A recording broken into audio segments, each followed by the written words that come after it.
Hello, welcome back.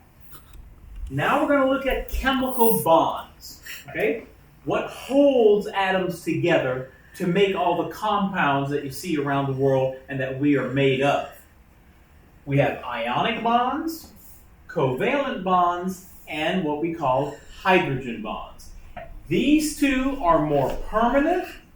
This one is a temporary bond. It is a weak bond, okay? All right, let's go over here to the board. Basically, my favorite thing to say is an ionic bond is a metal plus a non-metal. The example is just like the one we showed you in the other video. Sodium chloride.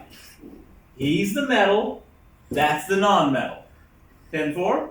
And the reason it works, it's a plus with a minus. Did I say this last time? Can two pluses go together? Okay, I'll mention that. Can I have a bond of a metal and a metal? No, because both of them are giving away electrons. Nobody's taking them in. Can I make an ionic bond of a non-metal and a non-metal? No, because what are they doing? They're both taking in electrons, but where'd they get them from? So it's always a metal and a non-metal. Something from the positive side of the periodic table on the left, and something with the negative side of the periodic table on the right. Okay? Okay. Now, your covalent bond is a little bit different. I think we mentioned, what do you call the person you work with in the cubicle next to you? A co-worker. Co-worker. And when you're working together, you are cooperating. All right? Well, that's what the co means here. What we're going to do is we are going to share valence electrons. We're going to share them. And when we share, is that the same thing as give and take? No. It means we both use them at the same time. Nobody's taking them, nobody's giving them. Okay? We're sharing them.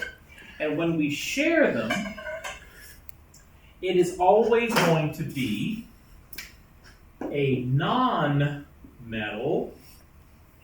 plus another non-metal. How is that possible? Well, we are going to be sharing electrons so that both of them end up with a full shell. For example, H2O, CO2. Let's see if it makes sense. You have an oxygen and you have two hydrogens. Now, each oxygen has how many valence electrons? What column is oxygen in? 6. 6. So I have 1, 2, 3, 4, 5, 6 valence electrons. And what column is hydrogen in? 1. So, guess what? This is going to hook together, and this. Hydrogen is not giving the electron. Hydrogen is saying, I'm going to borrow your electron, and oxygen says, I'm going to borrow it back. So these guys each have 2 electrons now, and that's their first shell, and they're full. And how many does this one have? 1, 2, 3, 4, 5, 6, 7, 8. Because he borrowed them at the same time from the hydrogen. Okay? And the same thing is true for our carbon dioxide. We got carbon in the middle of 1, 2, 3, 4, and we have oxygen here and oxygen here, and oxygen has what? 1, 2, 3, 4, 5, 6. 1, 2, 3, 4, 5, 6. And guess what? We're going to borrow these 10-4. And if I borrow them, he's got 8, he's got 8, but at the exact same time, carbon has 8. See, everybody's happy because they're sharing these outside electrons, these valence electrons, okay? So, in a covalent bond, you'll never see a metal. In an ionic bond, you will always see a metal. And we know on the periodic table where the metals and the nonmetals are, right? From the last video. That's all you have to look for. So what are some examples besides this? Well, C6H12O6. Glucose. Nonmetal, nonmetal, nonmetal. Covalent bonds. 10-4? All right, now this last one is the hydrogen bond. Okay? Let's talk about the hydrogen bond. Can I just erase this? All right. The hydrogen bond is a weak bond. It's a bond that is breakable. It's designed like a zipper. When you zip up your coat's closed. But is it permanent? Can't I unzip it? It's different than the seams that keep the sleeves on your coat. Got it? Those don't unzip. That's permanent. Got it? Okay. Have you ever seen this before? Helix? DNA, right? The double helix of DNA. Well, DNA has got, your A and T and C with G and T with A, right? Those are your base pairs. Well, what holds the base pairs together? Hydrogen bonds, which are drawn as little dots. Why little dots? Why not a straight line? Because it's a breakable bond. It is a weak bond. And we know from our studies in DNA that our DNA molecule opens up when we are doing DNA replication, and then it closes back up. It opens up when we are doing protein synthesis, and then it closes back up, just like a zipper, okay? Well, that's one place we have hydrogen bonds. There's another place, and that's this. Proteins are almost never in straight lines. Proteins, when they're created, are created in a glob. Okay? So, but what keeps this glob in this shape?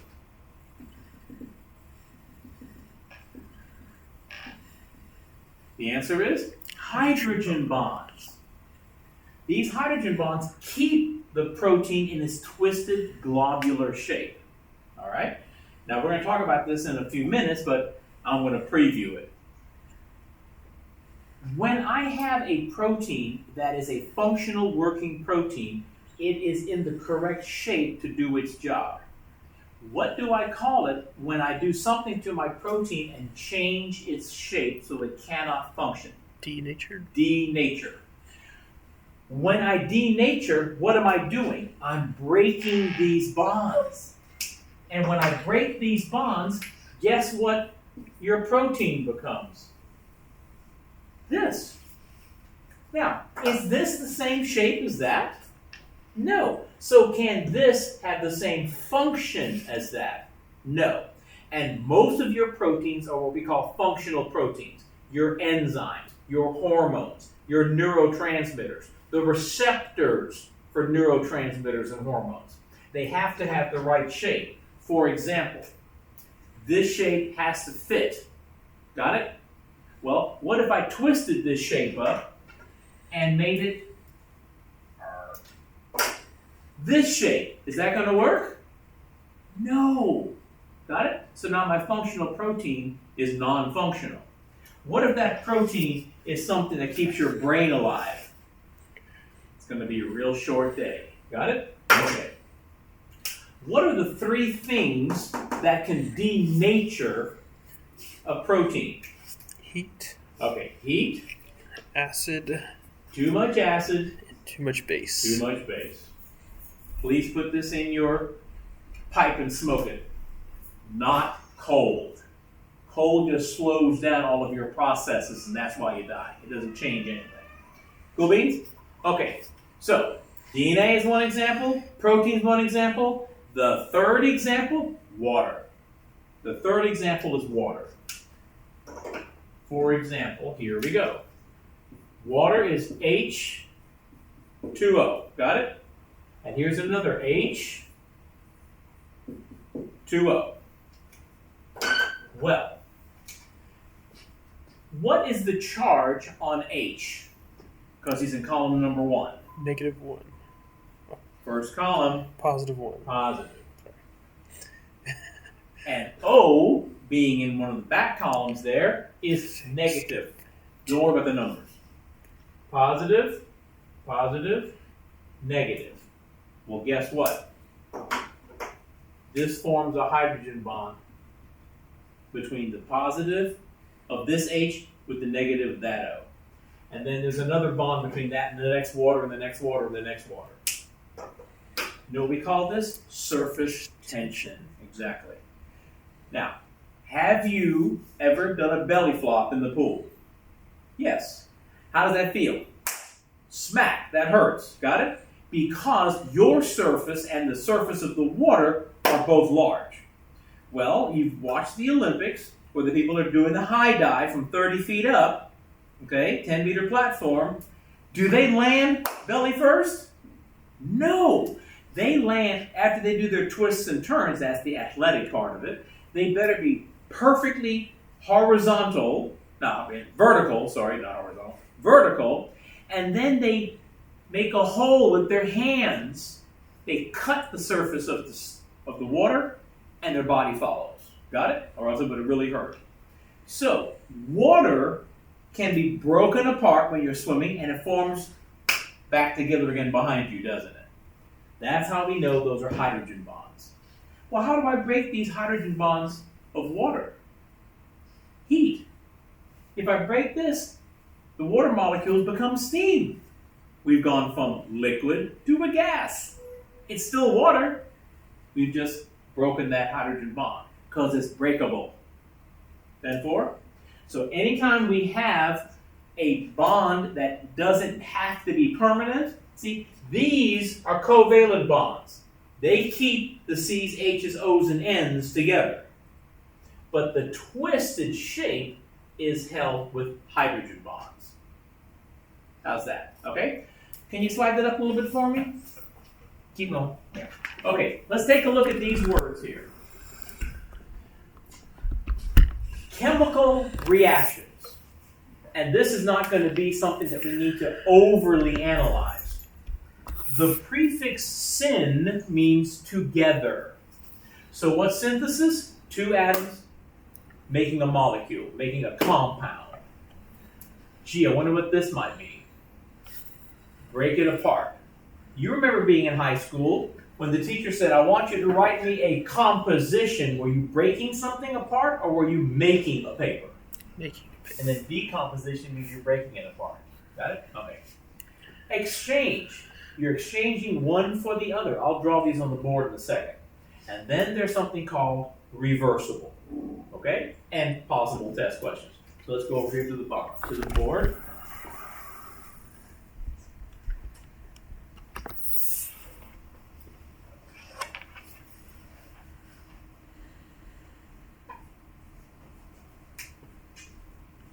Sodium plus chlorine makes sodium chloride. Gee, I wonder what kind of reaction this is. Go ahead. Remind me. Don't mind you. What is it?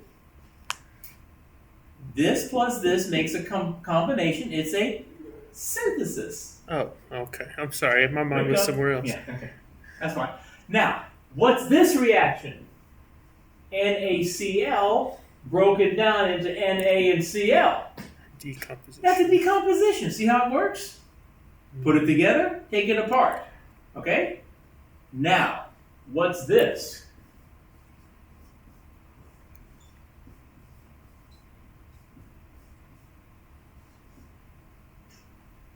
Reversible.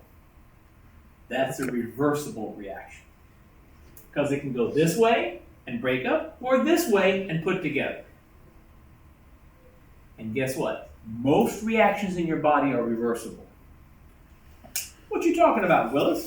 Well, if you eat a chicken wing today, are you going to grow a chicken wing tomorrow? Good. Good answer. No, you're not. But what are we doing? We are snipping apart the individual proteins of that chicken meat, break it apart, and then what are we doing? putting it back together again in our image to make our muscle, to make our skin, to make our eyeballs. Excuse me. Got it? We do the same thing with DNA. When we eat DNA of a plant or an animal, we're chopping up the A, T, C's, and G's and putting them back together again in our image, in our DNA. How's that? Does that make sense? Because it's reversible. So whenever we eat something, it's reversible. Okay? What does the Bible say? Ashes to ashes, dust to dust. Got it? We were made from these little particles, and we go back to those little particles. All right? How's that working? Good? Alrighty. So, of course, on a, we forgot one. Reversible. Oh, what's, not reversible, sorry. Exchange. Okay. That's a word. Oh, what is that? What's this exchange business? Well, let's do this.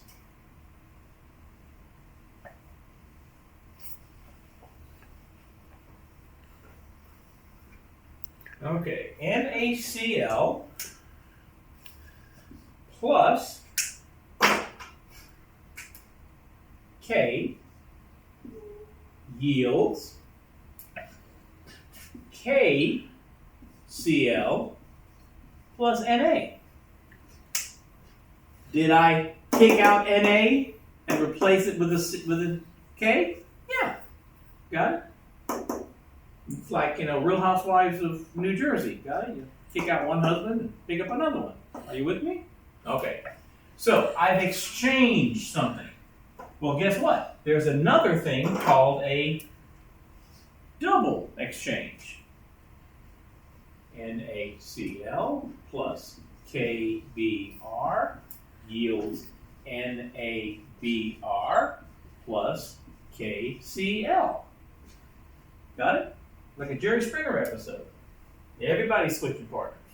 Are you with me? But it's a double version of this. Single exchange, double exchange. Cool beanies? All right. That are your chemical reactions. Thank you very much. Go ahead and slide that up so I can